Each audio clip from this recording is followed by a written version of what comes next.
محمد وعلى آله وصحبه أجمعين ونعوذ بالله من شرور أنفسنا ومن سيئات أعمالنا من يهدي الله فهو المهتد ومن يضلل فلن تجد له وليا مرشدا ونشهد أن لا إله إلا الله وحده لا شريك له ونشهد أن محمدا عبده ورسوله أيها الإخوة أيتها الأخوات أحييكم بتحية الإسلام تحية من عند الله مباركة طيبة السلام عليكم ورحمة الله وبركاته. Est-ce que ça c'est le son de la caméra, ça c'est le son général. Est-ce que nos sœurs nous entendent? Vous êtes sûrs? Alhamdulillah.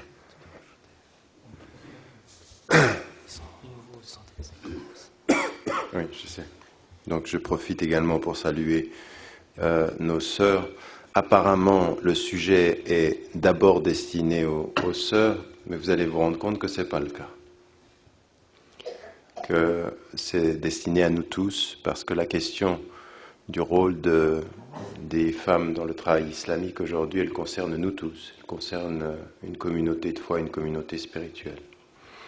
Avant de commencer l'intervention, j'aimerais profiter de remercier celles et ceux qui ont organisé cette rencontre et qui ont fait que finalement, en parlant avec eux, après 25 ans de travail sur le terrain, 20 ans de travail, c'est je crois la première fois que je viens ici à Bourg-en-Bresse, alors que vous n'êtes pas si loin de Genève en fait.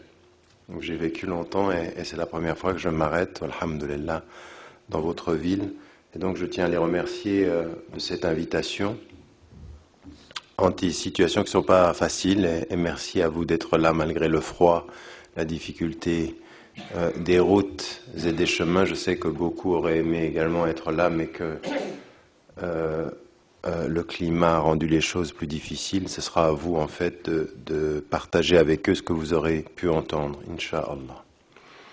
Donc des remerciements pour ceux qui ont organisé cette rencontre, des remerciements à vous qui êtes ici, en sachant une chose, c'est que quand on vient ensemble participer à une rencontre, à une réflexion, on doit en sortir plus responsable que quand on y est entré.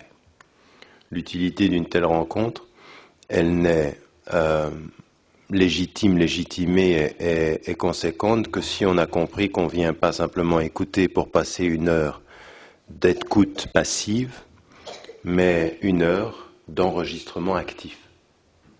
Et la différence entre l'écoute passive et l'enregistrement actif,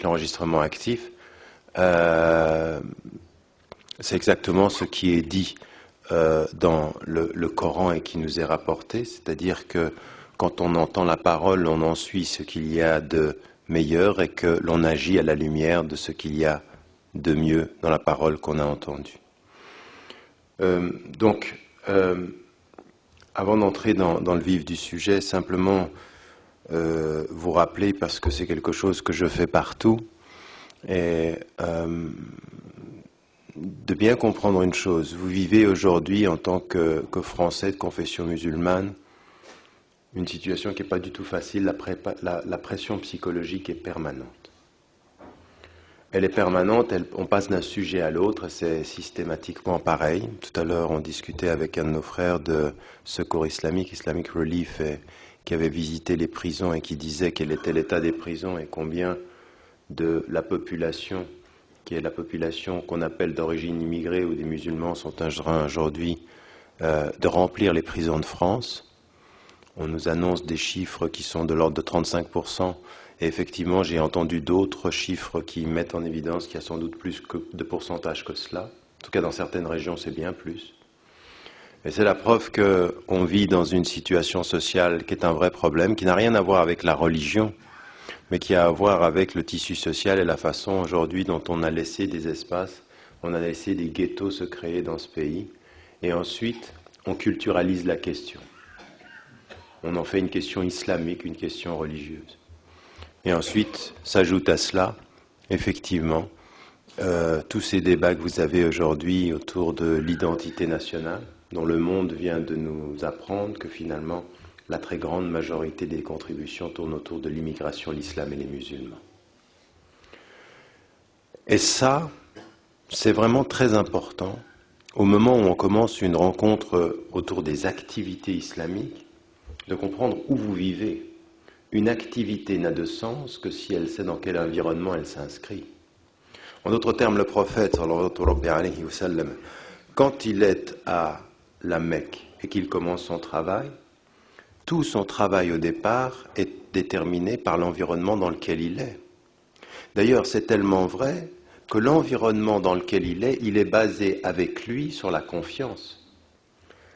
Il était basé avec lui sur la confiance. Quand il était à la Mecque avant de recevoir la révélation, quand il a 40 ans, pendant les 40 années qui ont précédé, en particulier les 25 années qui ont précédé, il s'appelait comment pour les gens? Il s'appelait Sadiqul Amin. L'homme qui a la parole de véracité et l'homme qui est digne de confiance. Quand il va commencer à porter la parole, il va s'appuyer sur la confiance. C'est-à-dire, il va tenir compte de l'environnement de confiance pour commencer à affirmer son message. D'abord chez ceux qui non seulement lui font confiance, mais l'aiment, c'est sa famille, au premier rang desquels, qui donc? Sa femme, Khadija radiallahu anha. Donc il tient compte de l'environnement. Il n'y a pas une activité qui ait un sens si elle ne connaît pas l'environnement dans lequel elle s'inscrit. Et qui doit connaître l'environnement? Ceux qui portent l'activité, c'est-à-dire vous en France. Donc il faut avoir cette vision générale. Parce qu'il ne s'agit pas d'agir pour agir. Agir pour agir, c'est de l'agitation. L'agir pour l'action, c'est au nom d'une vision. Agir pour agir, c'est de l'agitation. Mais agir dans l'action, c'est avoir une vision. On veut aller quelque part. On sait ce que l'on veut. Mais pour avoir une vision, il faut savoir d'où on part. Vous n'avez pas de vision si vous ne savez pas d'où vous partez. Et donc le prophète, alayhi salam, il a une vision et il sait qu'ils lui font confiance. C'est tellement vrai qu'il leur dit, si je vous dis que derrière cette montagne, il y a des ennemis, est-ce que vous allez me croire? Ils disent oui, parce que tu es Sadiqul Amin.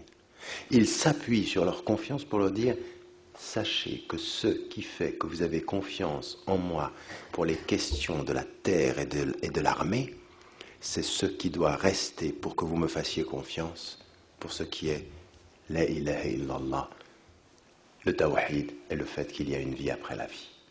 C'est ça qu'il s'appuie là-dessus. Quand il va se retrouver à Médine, les circonstances sont complètement différentes. C'est tellement vrai qu'il sait que l'Aws ou le Khazraj, qui sont deux tribus, n'arrêtent pas de se disputer. Qu'est-ce qu'il fait? Pourquoi pensez-vous qu'il arrive à Médine et qu'il dit « Il on va faire la fraternité ». Pourquoi? Parce qu'il a deux problèmes. Le premier problème, c'est les Ansar qui sont là et les Muhajiroun qui arrivent. Donc, en général, dans les tribus arabes, ceux qui sont les sédentaires, les résidents, ont forcément des droits politiques, socio-économiques plus forts que ceux qui vont arriver. Et il sait aussi qu'à l'intérieur des sédentaires, il y a des conflits. Qu'est-ce qu'il fait? Pour prévenir le conflit de l'environnement, il établit la fraternité de la foi. Il adapte la stratégie de son appel à l'environnement dans lequel il s'inscrit. Quand les gens peuvent se diviser par la tribu, tu vas les unir par la fraternité. Voilà. Quand les gens peuvent se diviser par l'origine, moi je suis de Médine, toi tu es de la Mecque, on va refaire la fraternité sur le principe. Vous voyez comment sur l'un, il va appuyer sur la confiance de la parole, sur l'autre, sur la prévention du mal. Il connaît la société, il sait ce qui peut arriver. C'est d'ailleurs tellement vrai qu'à un moment donné, quelqu'un va essayer de diviser les musulmans à Médine en travaillant les Haus contre les Khazraj, c'est-à-dire de travailler l'un contre l'autre. Vous voyez, il sait ça. Donc nous, on pense qu'il arrive à Médine, uniquement il va faire le mot aha, on est tous frères. Non, il y a une vision là derrière, il sait quels sont les dangers. Vous êtes en France. Et vous avez toutes ces pressions. Vous croyez que c'est par hasard? Vous croyez que c'est par hasard qu'on lance l'identité nationale aujourd'hui? Vous croyez que c'est par hasard qu'on parle de burqa et de niqab? Alors qu'il y a quelques centaines de personnes, on a l'impression que c'est une déferlante sur la France? Vous croyez que c'est par hasard? Mais non. Maintenir une atmosphère de pression psychologique pour vous pousser, vous, à être sur la défensive et dans la vision, pas dans l'action. Ça s'appelle ceci en politique simple, la distraction stratégique. On vous distrait par des sujets pour que vous n'ayez pas de vision. Et à force de répondre à gauche et à répondre à droite, vous ne savez plus où vous allez. C'est ceux qui font la pression qui vous imposent la tonalité de votre discours.